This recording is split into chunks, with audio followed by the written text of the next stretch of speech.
I'm Nikki, and I'm the one who is still trying to figure out where to live and what she's going to add to her business. Welcome to part two. Hi, this is Natalie, and I am still trying to get a divorce. Trying to get a divorce. Hi, I'm Carina, and I am also still trying, and will be for many, many years, it seems like, trying to transition my business, have a big business change, and getting used to my kids leaving me. So, But they um, don't leave you. They keep coming back every weekend. I know they haven't been back for like 3 weekends, and I think it's made me sad. But even though I don't want them to come home, because weekends are where it's at a college, right? Like we want them to Hmm. have like amazing lives, and they've been doing such cool things. They are coming back this weekend, and the reason they're coming back is because I have my nieces coming over, and we're gonna do all kinds of fun things. And they were like, "We want to come back for that," and I was like, "Okay, you can." So Hmm. I really think we should get in today to Nikki's stuff, her big Yeah, my stuff. transitions. Yeah. Okay. We might have to do part three then, because I feel like what if we don't get a chance to talk about you? Oh gosh, I think that's probably a good thing. I mean, well, let's face it, when we say, "Oh, I'm still this," like this is all of this stuff is transitions that are going on for a while. Yeah. Yeah. Yeah. I mean, a divorce takes a long time. Transitioning businesses take a long time, which Nick, you're doing as well. And Hmm. then figuring out where you're going to live. I think that cannot take a long time, except for in your case, it's so weird. You have all the options in the world, which kind of makes it the worst and the hardest. Hmm. hmm Yes. Yeah, it is. Analysis paralysis, too many choices. Yeah. Well, I mean, here's the thing is that I I can't go live anywhere that I want to, right? Um, my problem is that I know, when it's like, oh, go live in Spain, go live in where, and I do have a few friends in Europe, but uh, I I get lonely. Years ago, I went and my plan was to do a solo trip. After I broke up with an ex, I was like, I'm going to do a solo trip because he and I travel a lot together. And I was like, I'm going to travel by myself and just, prove to the world and prove to myself that I can do it. And the cool thing is as soon as I was like, hey, I think I'm going to go to Portugal, my friend Nadine, who lives in Germany, was like, oh, I'll join you. So she came and was there with me for the first week, and we had an amazing time, like fantastic. And then, so she stayed for a week, and then I had another week after that by myself. And that week after that week by myself, I was so miserable. I was so lonely. I But didn't have, Nikki, don't you think that's because you only had another week in that country? You had no incentive to go out and try to form new friendships. If you I were feel to like live that's somewhere true. longer, you would make an effort to make friends and you would make friends easily. But you've said this multiple times. It always stands out to me. You're like, "Oh, I don't have friends there," or "What would I do with for friends?" And I'm thinking, "Well, how do you ever make new friends? Look at all the friends you've made like that you tell us I about. joined Us, masterminds. I pay obviously." a lot of Y- money y- for you people to become my friends. Nikki paid for our friendship. I Yes. did. It No, was but very like expensive, but you're worth it. I think if you were to stay somewhere for a while, you would actually make friends. Like, there's no way, the only way you wouldn't make friends is if you stayed inside your apartment or your home and you never left. That's it. Hmm. Yeah, that's true. I guess that's true. If I were to settle somewhere for a while, I would, find out what events are happening and go. Yeah, I guess that's true. I guess that's true. I do think it's interesting though, because most of the time the three of us will go do events together. But there was one event that Nikki and I did by ourselves. We went to a conference, and you know what I thought was so fascinating, Nikki, is I don't think until that moment I realized how introverted you actually are. Because every time we'd sit down next to people, and it was mostly guys at this conference, so I would just turn and be like, "What do you own? What do you do?" And what, and I just start chatting. And Nikki, you didn't. And I was like, oh, it's because you are like we hear you on this podcast. If you guys listen, she is hilarious. Like we just enjoy Nikki so much. And so I forget when we're in a more like public arena that you're a little more careful with people than I I think am. especially with talking to men though. Like if we had been in a room full of women, it would have been a lot easier to be like, oh, so but I think that especially with maybe as a single woman, like I don't want men to think that I'm necessarily hitting on them, or maybe, and just I think for whatever reason, I think I'm also always kind of hyper aware of how men are perceiving me, which is something that I clearly need to work on in therapy. But at the same time, I hate being in a room where I don't know anyone. I'm 100% an ambivert. Sometimes I absolutely need to be like out and with people.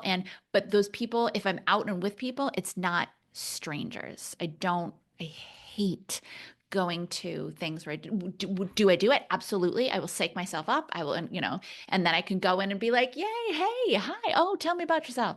But also too, in scenarios, in areas where I'm there with someone else who's willing to do the talking, I'm absolutely going to let you do the talking.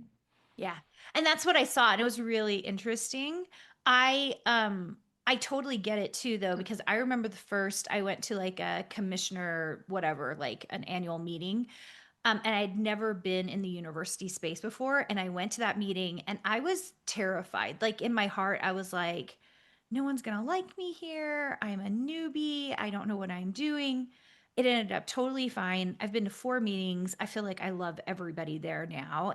And also the thing I started to realize, this is going to sound, it's not meant to, but you start to kind of realize that you are good in your own space. You know what I mean? Mhm. Like you kind of start to realize like, oh, what I do is actually interesting and special. And before you really doubt yourself, like especially as a business owner, even though you've done high things and you've done pretty cool things, you still kind of are like, wait, like, do I deserve to be in this particular space? You know? Mhm. So conferences can sometimes be hard for me, but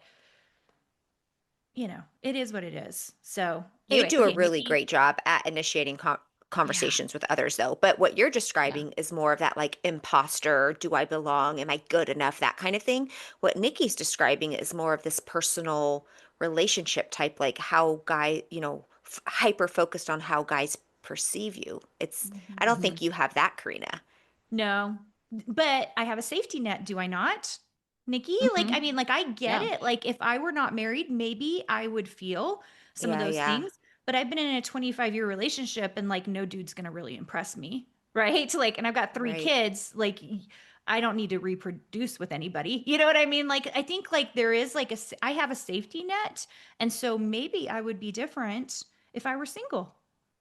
Yeah, Mhm. and also I wonder too if the ring on your finger that's communicating, hey, if I'm talking to you, I am taken. I'm not trying to do anything else. But Nikki, if you don't have one on your finger, it's Mhm. easily misperceived, maybe. Mhm. I don't know. Mhm. Ooh, Yeah. Natalie, how's this gonna be for you? I don't know. I really don't know. I mean, I clearly, at what point do you take it off? That's been a question on my mind. Uh, I don't know. It's weird. It's That a It's good is been point. part So of my daily uniform for over 20 years, really. when do you think? I mean, if you've thought about it, like, is there anything? Well, we're waiting till January to officially sign paperwork. So I would be married until then. But when he moves out, it feels like, well, I don't know. I don't know what to do. Mhm. Do you guys have opinions? I don't know if I even have like the right to have an opinion, but I do. I think certainly paperwork makes sense. When he moves out makes sense. I think there's the weirdness of not feeling it on your hand, right? But then I think there's Mm-hmm. also the sensitivity to how Eric feels, right? So Yes. while he's in the house, I could imagine that you taking up your ring and being like, "I'm free," is probably not the right move. Um, but I I do do think it, I do look at his imagine. hand and it's still on, so it's like yeah, I'm gonna stay respectful to that. yeah. Oh, because he's still wearing his. Yeah. Yeah. I think for me, I don't actually. I think when I actually got divorced, like if I had gotten divorced, like that would be the time I would take it off. It's not because I wouldn't want to do it before, but literally, it depends on how many people you're telling, right? I mean, Mm. right now you're telling everybody, Natalie, but I'm telling 11 people. Yeah. We looked at our podcast stats before this. I'm telling 11 people. You guys are the first 11 to know. good job, guys. Yeah, I think you get to decide on that one, Natalie. And you know what I've thought about? I've thought about just leaving it on because, like, I mean, not that people are going to come up and do anything or talk to me, but I feel like it's an easy way to avoid people coming up and talking to me is if I have a signal that I'm taken. So I'm Mhm. like, well, can I just leave it on and not have people come up and talk to me? Wait, is that our solution for Nikki then? Nikki, just start wearing a ring and Yeah, talking to yeah. men, and Except, they well, but won't. Oh, like when yeah. I travel, I think about this kind of stuff. Or when I'm, out and about, I think like, all right, it'd be very convenient to have a ring. And actually, even the other day, I was this is does not matter at all. But someone's like, "Oh, can I take you out to lunch?" And I was like, "Oh, I'm sorry. I'm so flattered, but I don't think my husband would like it." But if I'm like, "Bye," like, oh, I don't have a ring on. It would be convenient to wear a ring. But at the same time, if you're wearing a ring, if you meet someone who's like, "Oh, I kind of like this person," they're going to be like, "Oh, well, she's married, so I'm not going to talk to her." So it's a positive and a negative. Hmm. That is interesting. What are Maybe you some? can wear it on your right ring finger and maybe you're European and maybe you're not.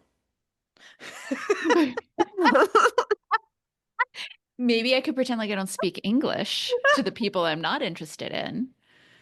Which leads me to my question: what are some of the places you've thought about moving to, Nikki? Um, I don't know. I mean, it's funny because, I'm in Wisconsin taking care of my mom for a bit after her surgery, which that whole timeline is a very interesting conversation to begin with. But, and my brother was like, "Well, there's a lot to be said for Wisconsin." And Wisconsin is a very nice place, but I have lived here already. Sorry, I love that Jeff is like Wisconsin. It's I know, it's right? okay. It's pretty He's like, good. "You could live here."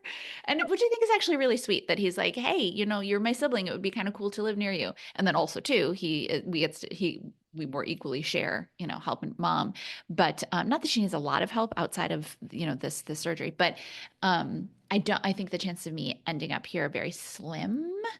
I loved New England. I really, really love New England. Like I loved Massachusetts. But I also don't know that I need to settle down anywhere soon. I've been telling you guys that there are some places that I found that are like longer term, not an Airbnb per se, but almost like a longer term hotel, but a nice one, not like a Homewood Inn kind of place. And there are locations just all over. Like there's one or a couple of them in London, which would be, I love London, love it. Yes. And plus, when you're in London, then it's like a Ryanair ride to wherever you want to go. So I think I would like to do that for at least a couple of months. And Hmm. even there's one, I'm sure there are other ones that I've just not yet come across, but one of them had a location in Denver. I've never been to Colorado. I know nothing about Colorado. I've never been to Denver. So could I go live in Denver for a month? Sure. Why the hell not? Natalie, You, that's relatively uh, close to you. You could come up and Oh, live that's yeah. a with me. 40 Karina Right. come minute down. flight for me. Like Yeah, we love right? Denver because that's between Salt Lake and Phoenix. The two of us Mhm. would probably be there every weekend. I think Frontier has like $47 flights to there. It's like Yeah. crazy. Wow. Well, and even for that matter, like, okay, I go live in Salt Lake for a month. I go live in She's going to be in Phoenix the for a month, barn. you know? Yes. Right. You'll be trying to record and I'll be like walking around in a bathrobe behind you. Like, oh, sorry. Um, yeah, so it's kind of up in the air.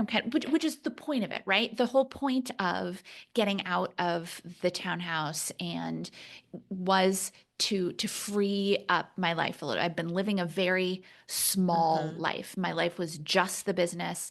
And while I have wonderful friends and I love my friends and I love Melody and I love her girls, and it was my whole life was, and this is all on me, it's 100% on me. My whole life was my business and then going over to Melody's on Thursday or Friday night and having wine, putting the girls to bed, watching, murder documentaries, which is, don't get me wrong, a really excellent way to spend a Friday or Saturday night. But that was how I was spending every weekend, and I'm totally fine being single, but I'm also open to meeting someone. And unless that person was delivering Thai food to Melody's house, it's not how I'm going to meet people. Um, so I guess the what it comes down to is that if I go into this saying, all right, well, I want to live a a bigger, or at least a more expanded life, then I have to be open to living in other places. And I do very much want to have a home again. It actually makes me very uncomfortable to not have a true home base. And my mom's like, no, you have this as your home base as well. And, Melody, I could stay there with her indefinitely. She would be more than happy to have me. Um, but I have had my own home, lived by myself since I got out of college. So like 24 years. And I've owned a place for 20 years. So I mean, don't get me wrong, it's gonna be lovely not to have a mortgage, but it's very weird to me to not have my own address, my own place, a place where I am in charge of all of the things around me and the timeline and all of that kind of thing. So I want my own home again eventually, but I have to be careful not to rush into that just because that's my comfort zone. Yeah, I agree with that. I mean, I kind of feel like, in some ways, as someone who just built another structure on her property and is never ever going to leave this particular home, like this feeling of like, oh my gosh, what it would be like to feel that kind of freedom, like that you could live anywhere. But my roots are so stuck here because my children are here, my husband's here, Josh's family's here, even some of my family is here. It would be very, very hard to move and go somewhere crazy. Hmm. Yeah. I say this now. Next week we'll tell you guys where I'm going to live. Just kidding. I do think there is I think there's like an excitement but also like trepidation in what you're doing, Nikki. Absolutely. I mean, Yeah. basically, after February, I assume because of the surgery, I think I'm probably going to be with my mom till like mid-February. And then actually, we're going to, Melody and I are going to go to Aruba at the end of February because why not? Bahama, come on, Mom, pretty pretty mama. mama. Don't, Beach Boys, don't sue us. We do not have the rights to that. Um, but like after that, it's, You're like, don't worry, that wasn't our song. that was not, Wait, yeah, the I have Beach no Boys idea are who like, we sings didn't it. know that. No, no, I meant, the people singing it. Yeah. But yeah, I don't know. And I think this is the first time in a very long time that I have been so without a plan. Mm. Ooh, let's talk about not having a plan. Also, because this is related to your business as well, because you're thinking about doing a transition. Hmm. Yeah, Yeah. like I'm really curious, what do you do? Like, how do you begin to make a step forward or choose a direction? Like, what are there exercises, practices? How do you decide? What do you do? You mean like location wise No, I just mean or like like here life you wise? are life-wise. Like you have all of these options in front of you, and we've been having these conversations for a while. We've been in this situation for a while. I mean, I'm talking to all of us here. This is not just a question Yeah. for you, but like how what do you do to help you decide on major life decisions? Well, it's the same kind of question for you too, Natalie. I mean, yes, you have a home in Phoenix, but also once the divorce is final, and yes, you have Nico and shared Hmm. custody Hmm. of the pup, but you could also go Right, wherever you want to go. right. Yeah, It's just my grand plan to have you both move to Salt Lake really near me so that Melody gets kicked out and you just hang out with me on Friday night. This is the real reason she created the barn. It's for us, Nikki. I It's for believe me, us. that barn is a lot better than certainly better than my first apartment. 100% bigger than my first apartment. I mean, I didn't, and then my second, I think it's bigger than my first condo too. And I lived in that condo for like 15 years. There is no Wow. way. Oh This yeah, it barn was, is, I think, like 850 square feet. yeah, my first condo was 800 square feet. Oh, well, I didn't have okay. stairs Move until I on was in in. my 40s. Actually, what I need you to do is move to London so that we have a reason to visit. I would Hmm. love that. And I love a British Hmm. accent. British accent. I could do a Scottish accent, Hmm. Irish accent, Maybe you can find Welsh a prince. accent. Yes. Yes. He'd That's, fit in I'm nicely with the royal open to that. culture. Hmm. Yes. I mean, I like to think I would. It's very likely that I would not. That it would be it would be a Meghan Markle situation to the nth degree. They'd be like, this woman cannot be a part of this.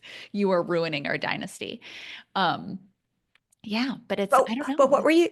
Yeah. Okay. Sorry. I was just thinking I cut Karina off earlier with the plans. Like you were saying, well, let's talk about it. Let's talk about like making the plans. That's kind of along the lines of like, well, how do you even decide what to do and move forward? Like, I'm really curious for both of you.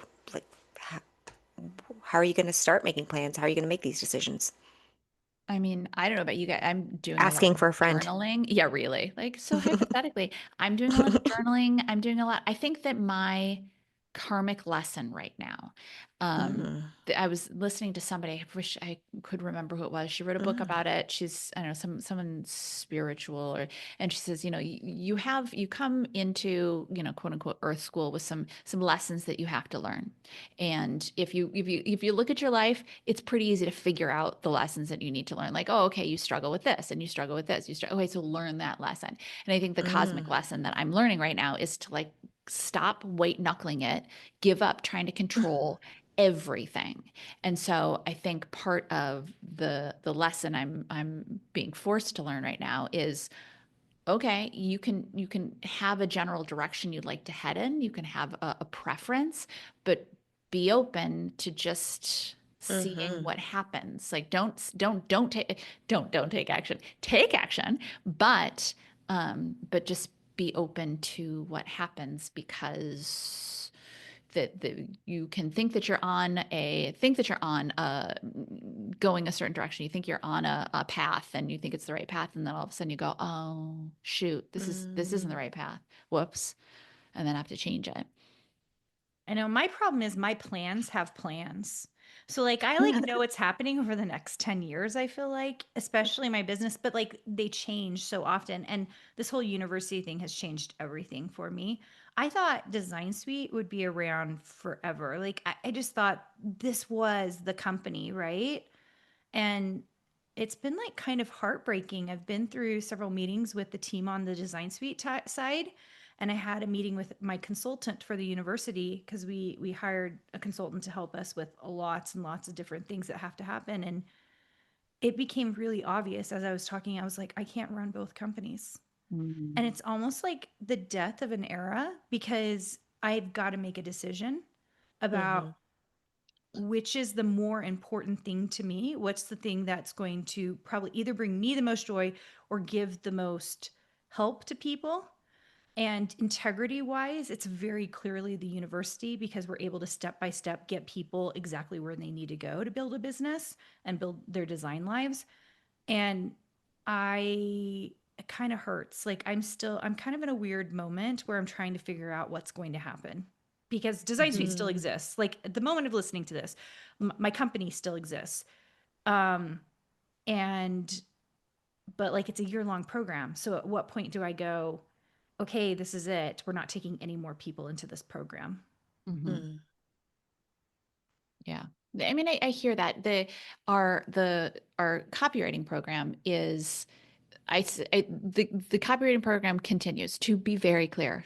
The 11 people who are listening, the copywriting program will continue. I have no plans to shut that down, but I have realized that I want something in addition to that. It has been 100% of my focus for the business. Well, obviously, there was the circuit sales system. That's a different story, but it has been 100% of my focus. And it is an amazing program. And I also, it is important to me that that program continues to exist because there aren't any other really good resources out there. If someone goes, hey, I'm a writer, I want to make a living at it, how do I become a copywriter? I'm very comfortable saying we are the best program to learn how to do that. Um, so it's very important to me from a heart place that it continues to exist. But I also want to exercise my creativity. I've been running that company for 13 years, and I want to exercise my creativity in additional ways Hmm. and broaden uh, what we are offering to the world and what I'm offering to the world and how I'm offering it to the world. And that's something that my team and I are kind of figuring out right now and talking through. And the cool thing is I have the most amazing team in the world. And, Kate and Caitlin are excited and on board. And we haven't, because it's still kind of amorphous, we haven't really mentioned it to other team members yet until we get a much more solid plan. But I am confident that all of them are going to be excited too. But it is still like, oh, I just thought it was going to be. I thought it was going to be this, and I would just keep going, and then it would just keep getting bigger and bigger and bigger. And it has Mm-hmm. certainly, but it's not. It's not enough anymore. Yeah. Mm-hmm. It's like reinventing yourself, which is very fascinating. Hmm. Hmm. Yeah, I'm interested to see where you go. Oh, and everybody gets to hear and see where you go because we're going to be talking about it here. I You'll hear hope. it here first. Oh yeah, of course, Yeah. of course. Yeah. Yeah. So, what about you, Natalie? I mean, answer your own question. Um, I forgot the question. Wait, I can't quite Mm. remember exactly No, how well, you worded it it. was, I believe the question was, how do you go about figuring out what your next Okay. steps Oh yeah, Yeah. yeah, yeah. are? Yeah. I'm listening.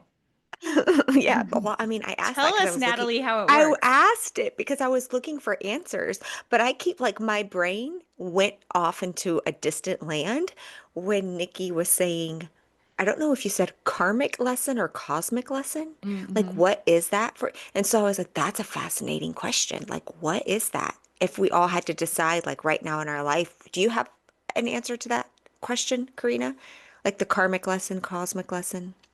Mm, I mean, I think I'm always getting the lesson that I have to learn in life, and it's like very clear to me is be patient.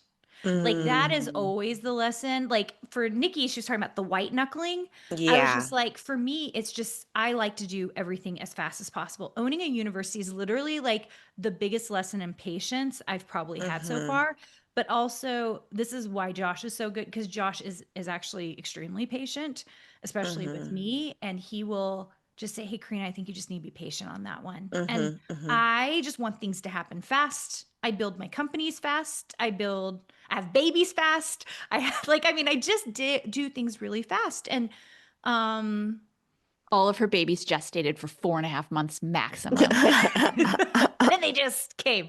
Yeah, no, I think for me the cosmic lesson is always be patient Yeah. because if you have the ability to go fast, then you just do everything you can fast.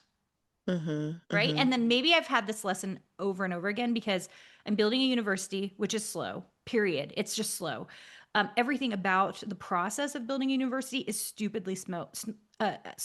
This is why I think no entrepreneur really goes after it and does it because if you had any idea, which that's the other thing, I can't talk about it. That is the other fascinating thing about you owning a university. Until I hit certain milestones, I can't talk about anything that I'm doing. So, like, I can't Mm-hmm. even be Mm-hmm. transparent about what's happening in my university. I mean, I can be transparent about like our course offerings and what we're doing, but I can't be transparent about like any regulations that I'm following and like because there has to be a certain time period before I can talk about those things. So, that it's just been so fascinating. Mm-hmm. So, and then I was just thinking about the barn. The stupid darn little shed took a year and a half to build, which I was like, it was a prefab barn structure. It should not have taken that long. And so, yeah, I think I'm always just learning patience. Mm-hmm. Mm-hmm. What do you think yours is, Natalie? Oh, I think maybe it is to focus on choosing myself and what I want over what I think Mm. everybody else wants and putting everybody else first. I think that's the thing that really jumped out and was clear to me. And then I think when it comes to like getting clear on things, what I am trying to pay more attention to, well, first of all, I just talk to you guys all the time and I verbally throw up all my concerns and anxieties, and then you guys help me. So that helps. But I'm paying attention to how I feel in certain situations. Like I think I'm kind of go, go, go, go through life, check it off. I'm fine with anything. I'll get through anything.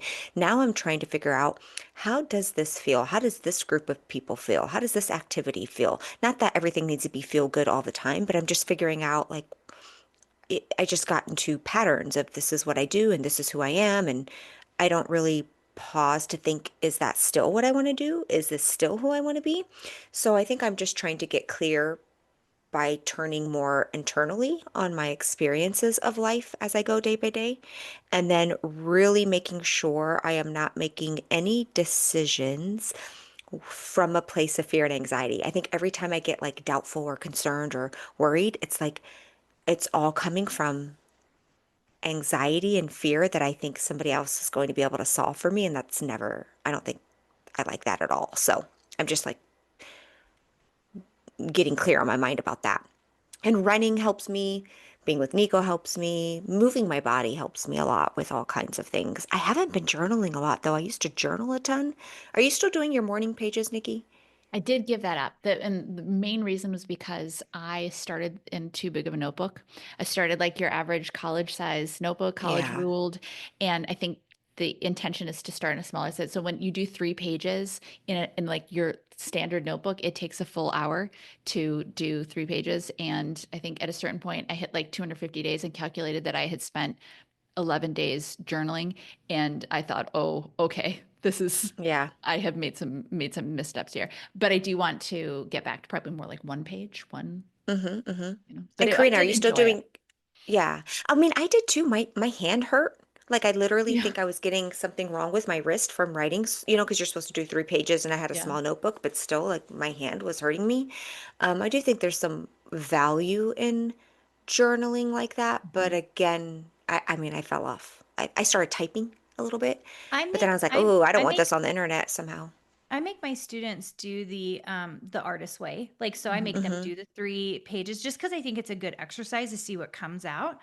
Mm-hmm. I did it for a little while, but my biggest issue with it is that it turned really negative really quickly, first thing in the morning. Mhm. Mm-hmm. And I tend to be not a negative person. And so it didn't sit right with me at the beginning of the day. So then I tried a little bit in the evening, but my brain isn't there at the end of the evening. Mm-hmm. Like it's just like a big dump. And so, what I actually have found the best for me, because I do a lot of journaling, is like I love in particular Fridays and Saturdays. I will sit and I will journal out like everything I want from my life, what I want for my children, for I want for my family, what my big dreams are. And I am Mm-hmm. not afraid to journal like 5 or 6 pages. Like I will just go for it. And I might say the exact same things the next week, and it doesn't bother me. If anything, it just like it feels like this big reinforcement. Here are the things I'm gonna do. Here's what I'm gonna bring to the table. This is what I want to accomplish. Here's who I want to affect, right? Um, because I do think it helps me get in the right mindset. And so I think that's my biggest issue with artist pages, even though I think they're still really good. Mhm. Um, I do think that depending on who you are, like there might be a different way to do journaling that feels a little better. I Do you think it, still do the 10-10-1? oh Yes, yeah. I do. Okay. You do 100%. that every day, pretty much? I'm probably doing it 4 or 5 times a week. Okay. Like I'll miss a couple of days here and there. Like I don't feel like set down that I have to do the 10-10-1, you know? Remind me of what the 10-10-1 is. I think Rachel Hollis calls it that in her Hmm. Girl Stop Apologizing book, but it's basically like you write down your 10 dreams that you want to happen in the next 10 years, and then you write Mhm. down one goal. But I don't do it like that. I write my 10 dreams I want to have happen in the next 10 years, and that's where I stop. I'm so goal oriented. In fact, I had a therapist who was very goal oriented, and I had to stop going to her because I was like, I'm so goal oriented, I will just go and check off all the boxes, right? So Mhm. I have to have someone who's a little more organic and natural with me because Yeah. otherwise I'll be like, yes, I'll check off that box. Yes, I'll check off that. So I have to be really careful about goal writing for myself. I have to kind of give myself a little bigger of an opening to do what I need Mhm. to do. When we were in Utah and you had your book and you had all the things, the checklist for you to do that day, we were sitting at the dining room table and you had already done work for that day. And we were just having a conversation. And you're like, I need a dopamine hit. What can I cross off on my list? And you're like, I'm going to go do this right now. It's legit true. I love checking things off. It makes me feel so much better. It makes me feel productive, which I clearly have some issues around like my self-worth around productivity, right? Mm. Clearly. Mhm. Yeah, because I also noticed you never rested. Like even when we were sitting and talking, you would be making a massive dinner. You were always doing something, never just sitting, or very Which, to be rare, clear, just we're sitting. totally fine with you making a massive dinner for us. I It's mean, a Nikki really and good use I of your time. appreciate it. Yeah, Yes. I mean, we're not you making should keep doing complaints that. here. Yeah. Just I th observation. I think that's mom mode. I think it's almost difficult to turn myself off. Like, literally, I was just thinking, when do I turn off? And I was like, when I'm on vacation with Josh. That's probably Hmm. the only time I really fully turn off.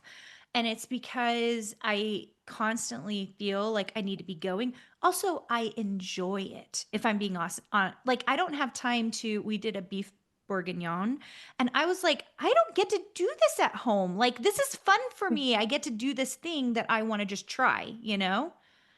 Plus, Nikki and Natalie were going to drink the leftover wine. I mean, how lucky was I? So Yeah. I do, yeah, it is very hard for me just to sit still. Like, I want to do things because, first of all, I enjoy it. Second of all, I think I have a lot of pent up energy all the time. I don't know if you guys feel that, but like, I feel like I have all this energy. Like, I just want to go, go, go, go, go. Um, so I don't know. That's probably something to work through with a therapist. Hmm. I would love that energy. Yeah, I definitely ebb and flow. There are times when I have the activation energy I'm going, but there are times when I just cannot get myself, even the stuff that I want to do, I cannot get Hmm. myself to do it. I mean, and I know the techniques and I know what I need to do for myself, but even still, I Hmm. have to put in the effort to then, do all that stuff. I'm Hmm. about to get kicked out of this library because I didn't only booked it for a certain amount of time. Well, I think that I means will that book it we for have to longer be next done. time. Yeah. Yeah. We're Sorry, done. friends. Good podcast, Right. ladies. Yes. That was Support your fun. local libraries. They're excellent.